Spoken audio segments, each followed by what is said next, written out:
4, 3, 2, 1. Whether you've been married 1 or 20 plus years, at some point you realize you married into crazy. And that's what our show is all about.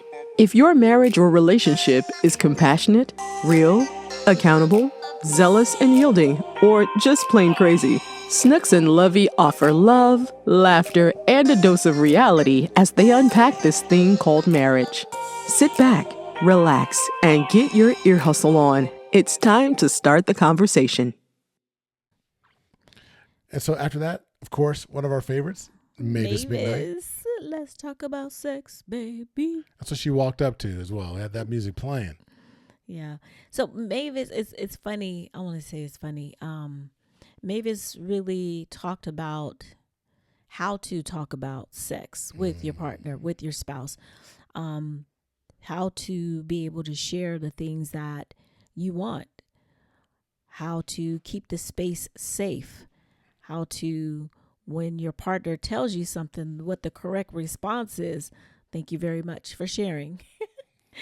Thank you very much for listening, not adding in all the other things. You know, of course, there will be more time for more conversation later, but how to have that first hard conversation, you know. Gentle startup. Yeah. The Gottmans talk about having a gentle startup when you're building your love maps. And we didn't go deep into it. Our talk touched upon some of the Gottman principles as well. But exactly that. Knowing how to start the conversation and doing it from a manner in which it's going to be open and inviting as opposed to adversarial. Yeah, she did an exercise and they didn't have enough blindfolds, for everyone. But everyone was supposed to be blindfolded. And for the people who didn't have blindfolds, just close your eyes. I'm so sorry. Excuse me. Just close your eyes. And then she asked questions like, you know, who would take a step forward if you would like more oral sex, or if you, Get up. It's too late. That exercise passed. It's so ridiculous. But, you know, just things like that. And we wrote something down on our card. It's like you had to write 3 things down for your and switch cards. I think it was about the 3 things that one was what you desire most, one was what you don't like, and one was what can stay the same. And so she passed out index cards and every person got one. And then after you wrote down your thing, you switched and you gave it to your partner. And that was the response was, thank you for sharing. Thank you for sharing. That's right. And it was poignant because too many times conversations are started with good intentions. Excuse me. Or there's a need or a desire. And then we let our emotions get involved and we take it personal. And rather than hearing and seeing the other individual, we make it about ourselves. And we've got to get better at that. And just saying, you know what, thank you for sharing. And then just how often do you think we could actually advance our conversations and understanding if we just said, thank you for sharing. And you take that and then you just sit with it for a little while. And then you come back to ask questions like, okay, so how would I? Right. I mean, and it goes both ways too, because if you say, thank you for sharing, I have to be willing to accept that you're being serious. You know what I'm saying? Right. Oh, you don't be sarcastic or whatever it is. We have to learn how to get comfortable having those hard conversations. And for whatever reason, I don't know, maybe because a lot of with sex is performance based. You know, people, I feel like they are afraid to talk about have those conversations for fear of someone getting their feelings hurt or getting upset or getting judged, the judgment. Yeah, whatever. You know, if I say I want more of this and I don't like that, then like you to your point, you just said, me saying I want more of this makes it seem like it's about you not providing this. And it's like, well, no, maybe I never conveyed this is what I want. So she was really good at getting the couples to write the information down. You know, it was only a small amount of time. Well, it was 45 minutes, but that's not enough time to something as important as sex to have those conversations. And someone who they told me, they were like, yeah, you know, we're good in that department, but even though we're good, we still had a conversation that night about asking questions about, you know, blah, blah, blah. And I was like, she said, so I guess that's what it was meant to do. I said, that's exactly what it was meant to do, you know, just start the conversation. We have to keep in mind too, like we talked about, Doc and Toddy's talked about seasons, right? Recognizing the season, what season you're in. And the same thing goes for sex, you know, because we're in different seasons, you know, through your journey as a couple. That wild, spontaneous, crazy stuff that you would do when you were younger might not be. Look, bodies change, things happen. We move forward. There's injuries. There's all kinds of stuff that transpires. Yeah. Right. You know, if a woman goes through childbirth or whatever, you reach perimenopause. Men get older, and there might be erectile dysfunction. There might be a variety, but there's still so many different ways to remain intimate, and it requires a conversation. Mm-hmm. That your intimacy and level of intimacy and ways to be intimate may shift over time. That doesn't mean that your sex life goes out the window, but you need to have these conversations that aren't necessarily going to be always comfortable, but to have a discussion about, hey, you know what can we do and how can we do it? Because the position that you may have loved for X amount of time may not work for you anymore. What provided ecstasy may now cause pain. As a result of that. And you have to be like, well, I can't take it personal. It's just, okay, well, It's time to pivot. It's time to shift. And so anyway, that talking about sex was, it was great. It wasn't just explicit. It wasn't explicit, but it was the whole part about, well, I'm going to talk to you about, she came out and said, I'm going to talk to you about how to talk about sex. About sex. Yep. And that was like, just mind blowing. Because at first it was like, what are you talking about? And then by the end, all the couples were talking. It was pretty amazing. Yeah, it was. Including us. That was good. Yeah. What? What are you going to say? Yeah, he was talking. He's trying to find a little corner somewhere. It's like, no, we're not practicing. I was like, okay, anybody looking? Anybody looking? She's like, we in church. I'm like, oh, yeah, that's right. I forgot. It's ordained. You know, we talked as well. So we actually had a segment. I'm not going to go into our talk because we went into our background, our story a little bit more. We shared a lot of things. But it was about creating peace. It was absolutely about creating peace. So there was an exercise that we had everyone do where we had everyone get up. The peace walk. Yep, the peace walk that Snooks came up with. And it was about going outside. We took everyone outside, had to pair up with your spouse, and go for a walk. But it was a different kind of walk. Yeah, it wasn't just a regular, like, let's walk. It was a holding hands. I'm a hand holder. I make Lovey hold my hand everywhere. So everyone had to hold hands with their spouse and not just walk, but try to be in rhythm and in sync and be very aware and intentional about your breathing and, you know, and try to be connected. So like halfway through the walk. But wait, hold on. A big part of that was in the very beginning, the first 2 or 3 minutes, there was no talking whatsoever. So you had to find that synchronicity. You had to find that alignment without speaking, just by paying attention to each other.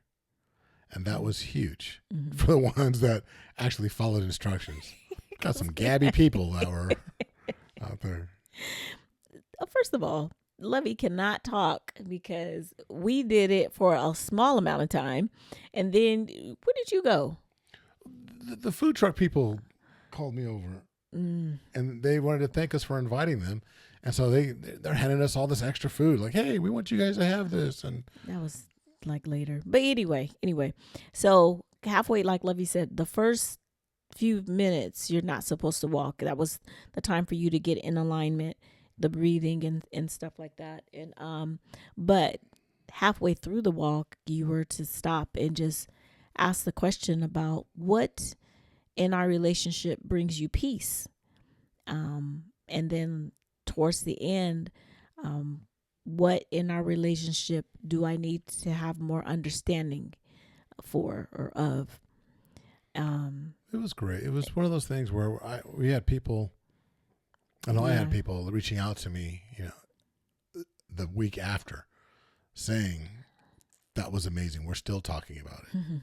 Yeah. And I know one couple that reached out that said that we go on walks all the time anyway, but what they've done is they've incorporated the peace walk into their actual regimen, to where for the first few minutes, they just walk holding hands, not saying anything, but seeking to find alignment in the very beginning. And that just touches my heart. That was something that we didn't expect that, but that's so cool. We didn't, because you were just like, oh, we got to get an activity or something. And we're like, oh, okay, since our talk was about peace, finding peace in the home, like we thought it would be good to get the people doing an activity. Lovey was like, we need to do an activity. So that's what we did. Yep, Snooks came up with it. And then we created a peace contract or a peace pledge. Peace pledge. Mm-hmm. The things that were discussed and what they talked about gave them opportunity to sit down and write out a contract to each other about, this is what we're going to do in our home to create peace. Mm-hmm. And they were actually able to sign it, agree to it, take it home, and hopefully everyone's implementing it. Yeah. I mean, and so for me, I will always harp on the importance of having that peace, that doing the work, putting the steps in, because someone was like, oh, that's a lot of work. It's like, yeah, it is a lot of work. But do you get married to just, because it's not going to be on easy street and everything we're just la la la la, whatever, you have to put the work in to get the results that you want. When you exercise, you got to exercise, you got to put the work in, you got to do the thing to have the body that you want. Same thing goes with your marriage. You got to put the work in, you got to do the things to have the marriage that you want. And we have to get out of the mindset of it's okay if it's just an okay marriage. I mean, and if that's all it is for you, then I guess that is okay, whatever. But I specifically feel led to talk to people about or doing the things that we need to do to stay connected. I feel like Lovey and I are very connected. Even when we're out of sync, we're still very connected, And when we're out of sync, because you know your partner and they know you. So you're like, oh, wait, something's off. We're not. What's up? We got to talk about it. There are couples that will allow that offness or whatever to continue. And the longer that continues, the less together you will be, until finally one day, you're like, who are you? Or, I might be exaggerating. I'm not for some people, but it starts that way. And if you don't make the corrections or make the necessary adjustments, that's where it's going. And I don't know. I never wanted to be in a relationship where it's just, it's meh. Who wants a meh marriage? Do you? No, it's like that commercial out there with Kelsey, whatchamacallit? The Kelsey brother that played for the Eagles. It talks about Travis and Travis Kelsey, Jason Kelsey. Yeah, it's about being meh. It's out there. It was about the Olympics, like, and the meh, the person was just like barely skating and just hopping. But anyway, that's what makes me think of. But no, it's very important that we find these ways. I remember listening to a divorce lawyer talk about one of the key things you can do in order to stay out of his office was to make sure that you stay connected to your spouse. And you do that by checking in. So the check-in is the most important. What? Why is he talking to a divorce lawyer? No, it's a podcast. Why are you listening to a divorce lawyer podcast? Mind your business. No, it's one of those things where, no, it was a great conversation. He was talking about, how to not, basically a divorce lawyer giving some blueprints on how to not ever end up in his office. I was like, he said something before, and every time I hear talk, I'm like, why are you listening to a divorce lawyer? Mind your business, woman. Yeah, so No, and then we had a keynote speaker. The last person that got up on stage blew everybody away. Yeah, Joey Kibble from Take Six. Mm-hmm. And I even need to stop saying that. Though he is a member of Take Six, yes, he's a 10-time Grammy Award-winning artist. But he more got his importantly, own thing, like Joey AD. is amazing with his divorce recovery coaching that he does. It's called Beyond Divorce Recovery. And Joey came in and really talked about overcoming trauma and dealing with it. And I don't want to give everything away because you had to be there, but it had everybody in the room with their jaws dropped. Not because of his personal story, but because everyone saw themselves in what he was talking about. Yeah. Everyone related. Yeah. And it's funny. I'll be the first to say I was kind of against not Joey as a person speaking, but you're talking about divorce recovery and stuff like that. I was like, that don't pertain to everybody because hasn't been divorced, even though I think 60% of the couples are on their second or third marriage or what have you. We were the obvious minorities in the room, but for me, I felt like, I don't know, don't focus so much on the divorce recovery part. Does everybody relate? Yeah, and I mean that was one of the things that we went round and round about. But Lovey was like, well, you got to think about it. It's not just about divorce. It's about the bringing baggage, and it could be baggage from 2 weeks ago from your argument that you had that you didn't let go of or whatever, or just previous relationships or previous relationships.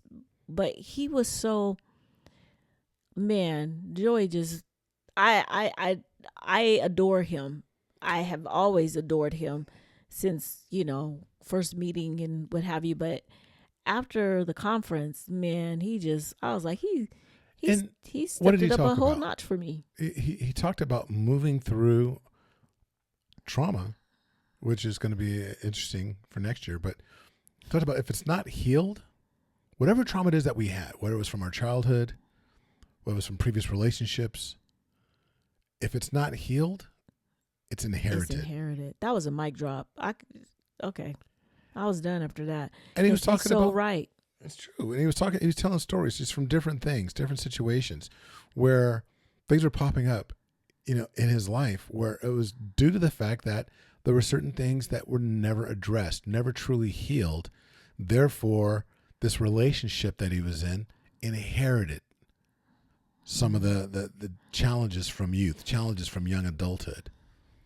And if we're not careful, that inheritance can be passed down generationally. Yep. And it was so imperative for everyone to address whatever it is that we were carrying with us and to be open to forgiveness. It was mind blowing. Yeah, it was really good. It was touching, and it grabbed everyone in the room. Mm-hmm. And I think when it kicked off, everyone in the room saw this 10-time Grammy Award-winning artist. But by the time he finished his talk, they saw Joel Kibble, the divorce recovery coach, the gentleman that helps people move through trauma toward making sure that they can actually contribute positively in the relationship that they're in now. Mm-hmm. And it was, they saw a different aspect, and I'm so indebted to him for that. Yeah, it was awesome. It was an amazing time. Everyone who reached out, even that day, they were just like, wow. Terrell and Courtney, I love the Muhammads. But Terrell said, he goes, I'm going to be honest with you. I was wondering, how was you going to top last year? He's like, but this year, man. And that made me feel really well, really, really well. I felt real good about that because I had doubts. Not that we could do it, but do it again. And it was not about us looking good, but how were we going to be able to impact these couples? We never want anyone to tune in, to come around, to, if they're not going to be they're not going to receive something. So that was important for us. And just, a big thank you and shout out to all the speakers. And also our MCs. Oh, the Winrows, because they kept it moving. Man, they were hilarious. And they are so I was like, y'all ain't never getting away from doing this, right? You know that, right? They do such an amazing job of keeping the party going. Keep the party going. It's funny. It's like when so many people said we were concerned, we weren't sure if we were going to come back, because it's like, how could this possibly be better than it was last year? How are you going to top that? You had Dr. Eric Thomas here, and you had these incredible speakers like Eva Palacios and so forth, and we just didn't see how you were going to be able to do it. And then they come in saying that no shade, but wow, this was so much bigger and better than last year. Not that the speakers were better. It was just that I think that the execution on our part and a few different things, it just flowed in a way in which it just really helped everyone, even with our vendors. Our vendors sold out. To the vendors crushed it. And they had a great time. And thank you to all the attendees for going out there. But we had vendors that sold out at the conference. I got a text message today from one of the vendors, and she said, because she had said how she had a great time and she had a lot of foot traffic, and people have followed up and, did her services and stuff. And so she goes, whenever you guys are having an event, let me know, because she wants to make sure that she's in the house. Cool. And so I was like, so glad to hear it, blah, blah, blah, whatever. And I told her, I said, well, we already got our dates for next year. Told her the dates for next year. And she texted me and was like, how do I send my payment? I'll tell you what, let's do this.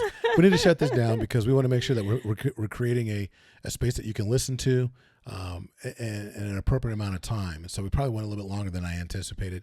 But let me do this. Let me give you guys a save the date. I don't want to tease this out. February 5th and 6th, 2027. It's that Friday and Saturday, the first Friday and Saturday in February of next year. The 2027 Winter Ball and Marriage Conference is already set up. We have our speakers. Save the date. Put it on your calendar, because when we actually kick this thing off, y'all better be ready to get your tickets, because it will sell out. We have so many people that are asking about, well, how do we stay in the know? How do we get on your newsletter? Go to marriedintocrazy.com, and you can definitely sign up for the newsletter to make sure you don't miss out anything, because we do have monthly newsletters coming out that lift up our marriages. But put that on your calendars, because we've got our speakers already lined up and committed. It's going to be a blast, and you're not going to want to miss it. You got to be in the room. Yeah. I think that goes with that's why it was better probably this year, kind of like you said, the execution on our part. We weren't, I feel like I wasn't so like, oh my God, can we do it? Can we keep it? Because we had done it before. Maybe, I won't say maybe for you, but for me, definitely more confidence in what we were doing, especially when we saw the way that people felt about being at the conference. We had people, man, I'm not putting nobody's business out there. Y'all know who I'm talking about anyway. But just saying how there was a challenge with them coming. They struggled during that week before, the month before, what have you. And by Saturday afternoon, when we were getting ready to go, they felt rejuvenated and ready to get back in the ring and do the work.